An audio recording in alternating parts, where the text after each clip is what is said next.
পরশ পাথরের ছোঁয়ায় লোহাও নাকি সোনা হয়ে যায়, আর মেসি তো পরশ পাথরই। ফুটবলে তার পাশে বসার মতো জাদুকরী ফুটবলার আছেন কজন? তাই তার জার্সি গায়ে চাপালে সৌভাগ্যের ছোঁয়া তো পাওয়ারই কথা, যেমনটা পেয়েছেন পাওলো দিবালাও। কিন্তু মেসির জার্সি দিবালার গায়ে কেন? জানতে ফিরতে হবে একটু পেছনে। 10 নম্বর জার্সির একজনই মালিক আছে, কথাটা বলে চিলির মুখোমুখি হওয়ার আগে জটটা পাকিয়েছিলেন মূলত লিওনেল স্কালোনি। মেসির অনুপস্থিতিতে 10 নম্বর জার্সি কার গায়ে উঠবে? প্রশ্নের উত্তরে তখন আর্জেন্টিনা কোচ মেসিকে ইঙ্গিত করে কথাটা বলেছিলেন, জার্সির মালিককে যেহেতু আপাতত পাওয়া যাচ্ছে না, তাই কে খেলবেন সে জার্সিতে? তার উত্তরে এর আগেও কয়েকবার এই জার্সিতে খেলা আনহেল কোরেয়ার নাম নেন স্কালোনি। বিপত্তি বাধে এখানেই।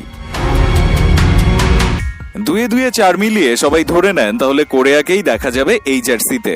কিন্তু মনুমেন্টাল স্টেডিয়ামে আজ 2026 বিশ্বকাপ বাছাইয়ের ম্যাচে দেখা গেল ভিন্ন চিত্র। পাওলো দিবালার গায়ে মেসির 10 নম্বর জার্সি।